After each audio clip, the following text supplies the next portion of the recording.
"I'm telling you, they're strange," he said. "They seem normal to me, nice people, polite, friendly, hospitable," I replied. "Exactly, that's the whole point. They're too friendly. They give me the creeps," he said. My friend Leoka, who was also my downstairs neighbor, and I were discussing the new couple who had moved into our building. A man and a woman, both healthy, fit, and in expensive clothes.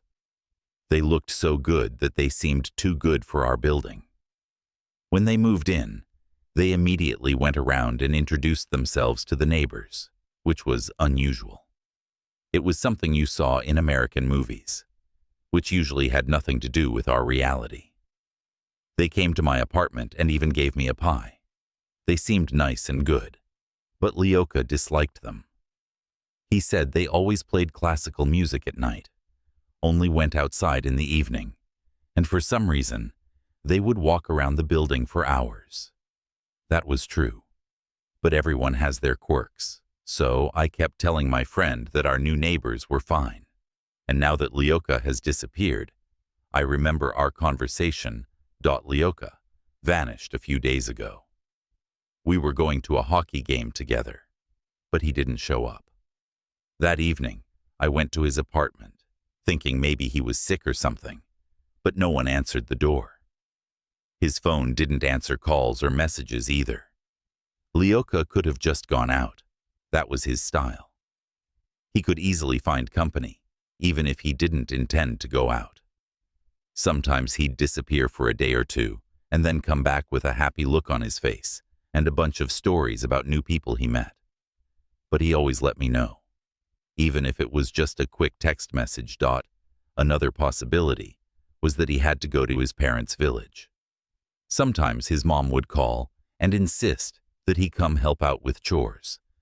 But in those cases, Leoka would also warn me, at least so I wouldn't worry. This time, there was only silence, not a single clue. On the third day, I became truly worried. His apartment door was still closed, and not a sound came from inside. His phone was still silent. I even stood in the hallway and listened, thinking maybe he just didn't want to talk to anyone. But there was no sound. I decided to take the most logical route, ask the neighbors. Maybe someone had seen Leoka in the last few days, or at least heard him slam the door on his way out. I started with the closest neighbors, the ones who lived right next to him, an elderly woman named Valentina Petrovna and her ever-grumpy husband. I rang the doorbell, and the door opened in just a few seconds, as if they were waiting. "Leoka, how should we know?" Valentina Petrovna waved me off. "We're busy with our own stuff, not our neighbors." Her husband just grunted from inside the apartment and added, "He probably went out drinking with his friends again." I thanked them and moved on. The neighbor to the left, a tired-looking IT guy in his 30s, whom I only knew from brief encounters on the stairs, opened the door with a dazed expression, rubbing his eyes with one hand. "No, I haven't seen him," he said, yawning. "Is there an emergency?" "No, Leoka's just gone missing." "Well, he'll probably show up. People don't usually go missing here," he added in a quieter voice. But I decided not to worry about it and went to the next door. Next to me lived a young mother with her child. They didn't open the door right away. First, there was some noise, then a squeaky child's voice. "Mom, there's some guy." Then the door cracked open, and the wife peered out. "I don't keep track of anyone.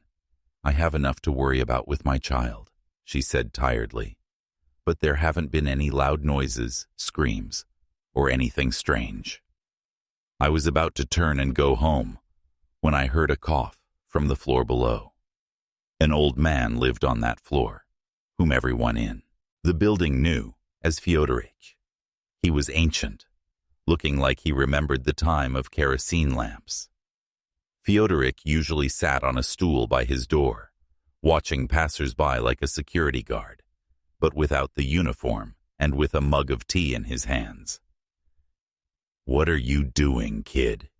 he croaked as I came down. I explained that I was looking for Leoka, and the old man nodded knowingly. He mumbled. "You should ask them over there," he said, pointing his finger up. "You mean the new couple?" I asked. Fyodorich grimaced as if I had said something outrageous. "Don't you know? They're the ones in charge of everything now," he whispered. A chill went down my spine. I suddenly realized that despite all their politeness, I had no idea who they were or what they did. Nothing. I went back up to my floor and stopped in front of the new neighbor's door. It looked normal from the outside, solid, dark, with a shiny new number plaque. I knocked. Silence. I was about to leave, but then I heard something creak behind the door. A moment later, loud, powerful classical music began playing. It sounded like they had turned the volume up on purpose. Almost immediately, the door opened. A man stood in the doorway, the same fit, well-groomed man, with perfectly smooth skin and a slight smile. He looked like he had just come from an expensive restaurant, not like he was at home in a robe and slippers. "Good evening," he said, in a calm, deep voice. "Good evening. I'm sorry to bother you." I had to almost shout over the loud music. "The thing is, have you seen my friend Leoka, your neighbor from the floor below?" The man tilted his head slightly as if thinking. Leoka? Alexei? "No, I'm afraid I haven't." He smiled, but for some reason, it made me feel uncomfortable. "What happened?" he continued.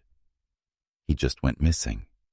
He hasn't been out for 3 days, and his phone doesn't answer."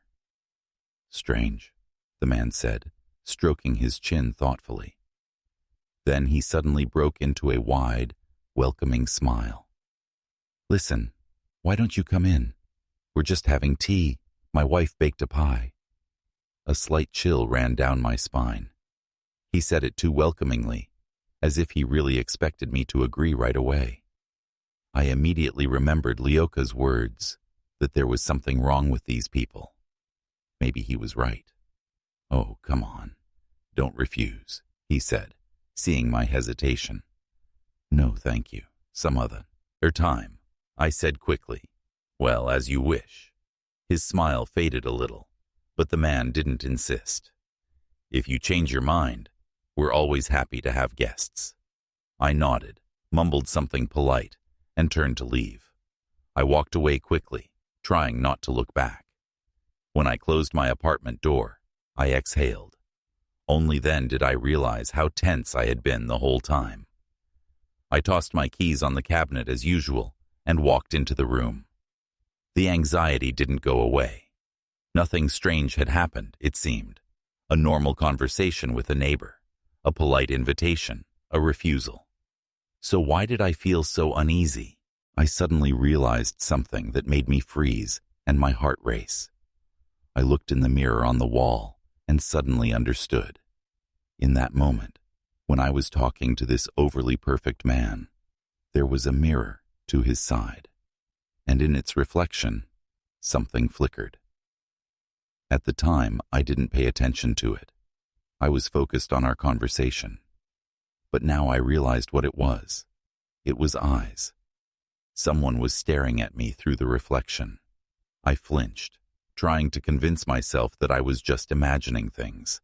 After all, the lights were off in their apartment, and my nerves were, to put it mildly, shot. But something else came back to me. Through the deafening chords of Beethoven or Bach, or whoever was playing, I heard something. A muffled sound, either a sigh or a moan. I clenched my fists. Calm down, calm down. The main thing is not to jump to conclusions. Maybe my imagination is just running wild. Maybe it was his wife. Maybe they just have strange family habits. Turning up classical music and eating pies in complete darkness. But why then did I feel such an urge to lock my door with all the locks? The day dragged on strangely. The nagging thoughts wouldn't leave me alone. I mechanically scrolled through the news, tried to work, and even put on a TV show. But all the while, bits and pieces of memories were swirling in my head. The mirror, the dark eyes, the sound behind the door, the overly polite neighbor with the flawless smile. What if Leoka really was with them? It was a crazy idea, but for some reason, it wouldn't let me go. By evening, it was clear that I couldn't just sit and guess anymore. I had to do something. I had to check it out, find out who these people were, what they did, where they went. Maybe I could find some sort of clue. I remembered Leoka's words about them leaving the house in the evening. I took up a position by my door and waited. Around 7 p.m. The door on the landing closed. It was them. He was in a beige coat with a tie and an expensive watch on his wrist. She was in a raincoat with her hair slicked back. She moved smoothly, almost silently. But when the husband said something, she laughed softly. It was a normal laugh, but for some reason, it sounded wrong to me. They went downstairs. I waited a few seconds and then followed them. They walked slowly, unhurriedly. The man was telling his wife something, and she was nodding. I couldn't make out the words, but it sounded more like a routine conversation than a discussion about something important, like, say, kidnapping and murder. When they left the building, they turned right. I kept my distance to avoid attracting attention. The street was deserted and quiet. A normal evening in a residential neighborhood. 10 minutes, 15. They kept walking, not speeding up or slowing down. They reached a small shop at the intersection, but didn't even look at it. They just walked past, and then they were gone. Just a moment ago, they were ahead of me, and suddenly they weren't there. I stopped and quickly looked around. Either they had turned into an alley, or they had just vanished into thin air. But that's impossible. I started to frantically search the intersection, trying to spot the couple. They were nowhere. Damn, I think I lost them, I thought. And then, someone touched my shoulder. I flinched, turned around, and froze. They were standing right in front of me. Well, the man said softly. What a coincidence. The wife was looking at me, too, with a curious stare. Were you following us? He asked. His voice was calm, but it held a nearly threatening tone. I forced a laugh. No, I was just going this way, too. This way? The man repeated. I looked around. A perfect excuse presented itself. The 24-hour convenience store. Yeah, I nodded, as if surprised by their doubt. To the store. The wife slowly shifted her gaze to the sign, then back to me. How convenient, she said with a hint of a smile. Well, since it worked out this way, the man spread his hands a little. Why don't we go in together? I had no choice. Why not? We went into the store. The smell of coffee, the dim light, a few people at the checkout. I immediately headed for the shelves, pretending I knew what I had come for. The neighbors moved calmly and deliberately, walking along the aisles while keeping their eyes on me. I smiled at them, continuing to play the role of the simpleton who had coincidentally run into some good acquaintances on the street. Because of my nerves, I grabbed the first thing I saw, a bottle of wine. A date? The man raised an eyebrow.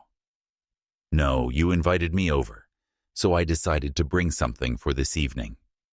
He looked at his wife, who smiled slightly. Of course, come on over, he said. We're having roast for dinner tonight. Yes, the woman added, staring intently at me, My roast is to die for. It's a family recipe. Something in her voice and her smile made me uneasy again, but I just nodded. Great. See you tonight then. I took the bottle and went to the checkout. They stood there and watched me go. At home, I started pacing around the room. What an idiot. I should have just walked away, not come up with this story about a gift and an evening visit. Now I have nowhere to go. If I don't show up, you'll think I'm scared, or worse, they'll figure out that I suspect them. But going there doesn't sound like the best idea either. Maybe I could just bail. I could write a text saying I was sick, blame it on a migraine or food poisoning, say I had a fever. It happens. I sat on the couch, staring at the bottle of wine on the table. Maybe I was being paranoid. They hadn't done anything to me. They were just polite, a little strange. But there were plenty of people like that. I was probably just overthinking and looking for a hidden meaning where there wasn't one. The eyes in the mirror, the moan behind the door, and Lyoka, who hadn't been in touch for 3 days, came back to my mind. Fine. I'll go, but I need a plan. I need to have a backup. I need to tell someone where I'm going in case something goes wrong. The answer came to me on its own. Fyodorich, the old neighbor. He knew everything and everyone in the building. He was the one who told me they were the ones in charge. Plus, he was always sitting on the landing and could go up and pretend to check on them. I quickly put on my jacket and went out. Fyodorich was in his usual spot, with the same mug of tea and the same old sweater. He looked at me over his glasses. "What is it, kid?" he grumbled. I looked around. No one else was there. Perfect. "Rostislav Fyodorich," I said quietly, sitting down next to him. "Do you remember you told me the new neighbors were strange, mysterious?" He squinted and nodded. "Well, I was thinking. I also think there's something not right about them." And Lyoka said the same thing. And then he disappeared. "They're acting like they're hiding something." Fyodorich nodded silently, looking thoughtful. "They invited me over for dinner tonight," I continued. "I was thinking, what if they're really up to something? What if Lyoka's with them? I need to check, but I don't feel comfortable going alone." The old man raised an eyebrow slightly. "You want me to go with you?" No, I shook my head. "I just want a backup. I'll go in, eat, look around. If I'm not out in an hour or an hour and a half, you should check in on them, with some excuse. If something is wrong, call the police and tell them I'm missing." Fyodorich was silent for a moment. Then he nodded. "All right, kid. We'll do that. I'll help. Just be careful. You never know." I exhaled, feeling a little calmer. It wasn't a guarantee of safety, but at least I had a backup. I stood up. "Thank you, Rostislav Fyodorich." I headed upstairs. I stopped at the neighbor's door, took a deep breath, and pressed the doorbell. The door opened almost immediately. The man smiled. Come on in. I stepped inside. The wife, in a perfectly white apron, was at the stove, taking something out of the oven. The air was filled with the aroma of spices. The apartment was cozy, with dim lights and candles, and soft music playing in the background. "Here," the man said, putting the bottle of wine I had brought on the table. "We'll try yours, of course, but later. This is what we're drinking tonight." He pulled out an old, dusty bottle. We were saving it for a special occasion like this.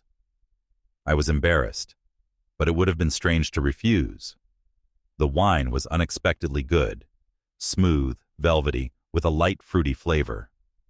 "This is great," I said. They exchanged glances and smiled. "The roast is great, too." The wife pushed a plate towards me. I took my fork and tried it. Damn, it's delicious. I almost wanted to ask for more after the first bite. "You're a culinary genius," I said, taking another piece. She laughed. "Like I said, it's a family recipe." We ate and talked. They asked me about my work, about the building, about the neighbors. Everything was easy, casual, and even pleasant. Half an hour passed, an hour. I caught myself sitting there, relaxed, with a slightly blissful smile. Just a couple of hours ago, I was so paranoid, acting as if I was walking into a lair of maniacs. I'm such an idiot. They're just people, polite, hospitable. Lyoka probably just went out somewhere, and I had already started building conspiracy theories. I almost laughed and even thought about telling them about my suspicions, about how I had mistaken them for maniacs. We could all laugh together. But then, I felt my head get heavy, as if the wine had unexpectedly hit me harder than I expected. I swallowed. My mouth was suddenly dry. Could I have some water? I asked the wife, still smiling, got up from the table. Of course. I ran my tongue over my lips. My mouth felt strangely numb, as if I had had much more to drink than I had. The wife came back and placed a tall glass in front of me.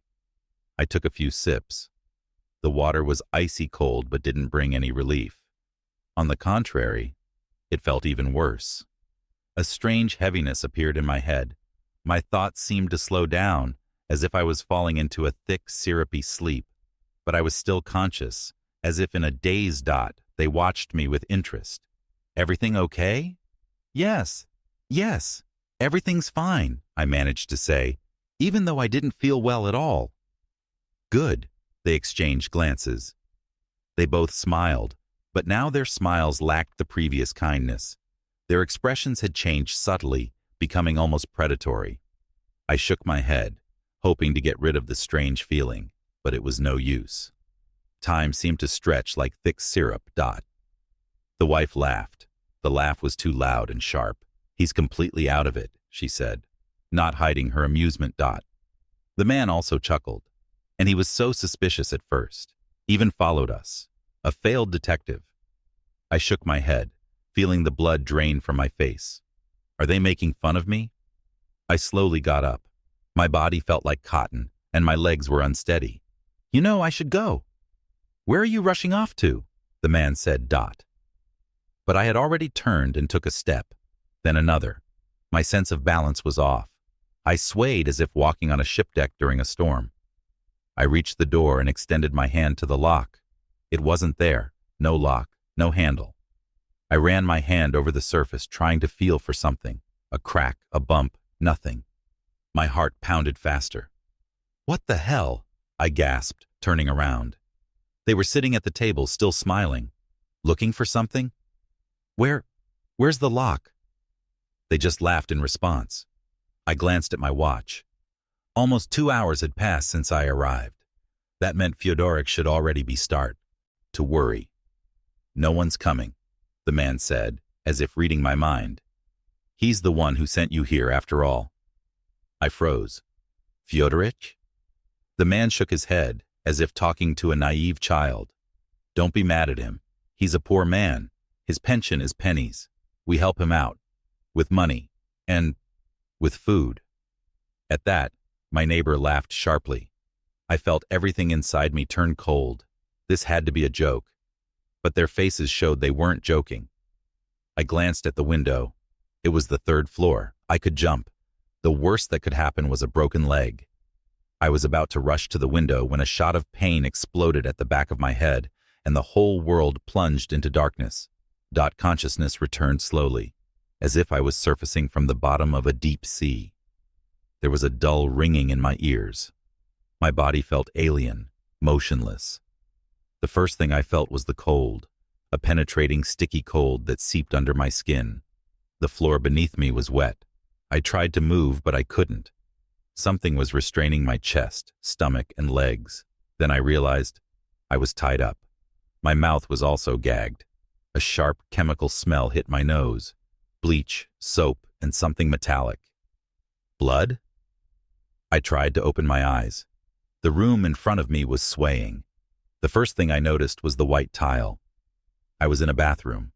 A bright light bulb on the ceiling cast a cold, white light, like in an operating room. I saw the walls covered in thick plastic film. The floor was also covered with polyethylene. At my feet was an assortment of tools from a hardware store: hammers, a handsaw, carving knives, an axe. "You're awake," a familiar voice said. Dot. It was the neighbor. I raised my head. He was sitting slightly below me, calm and confident, with a bottle of wine in his hands. It was my wine. He took a sip directly from the bottle, clicking his tongue in satisfaction. "It's good, but ours is bet." "Isn't it?" I just breathed heavily. I didn't have the strength even to try to resist. "I'm sorry, kid, nothing personal. It's just the law of life. Everyone has to eat, right?" He paused, as if savoring the moment. "By the way, how was yesterday's roast? Was it tasty?" I froze. He pulled something out of his pocket. Lyoka was made into the roast. As he said this, he tossed something small in the air. A finger with a cross tattoo. Lyoka had one like it. I couldn't get enough air into my lungs. My consciousness went dark for a second. I wanted to scream, but I couldn't. I tried to thrash, but nothing happened. He was good, wasn't he? It's not for nothing that you ate him. And you're an athlete. You must taste even better. In a panic, I lunged, but my body wouldn't obey. Only now did I realize that I couldn't feel my arms. Fear shot through my spine like an icy current. I looked down. My hands were gone. This was the final straw. I vomited. The vomit oozed through the gag. I gagged and sobbed, unable to believe what was happening. The man shook his head. "What a mess. We just cleaned everything. And you're worrying for nothing. We're professionals. You're in good hands, so you'll live for a little longer." My head was spinning, and spots danced before my eyes, but I clearly saw him pick up the handsaw. "All right, let's get to it." He pressed my leg and slowly, with deliberate diligence, placed the saw on the upper part, as if to measure where to cut. Somewhere in the background, music started playing. That damn classical music again, which was meant to drown out my screams, just as it had drowned out Lyoka's moans before. I had time to think that I had never heard or seen anything more insane before the saw's teeth bit into the darkness,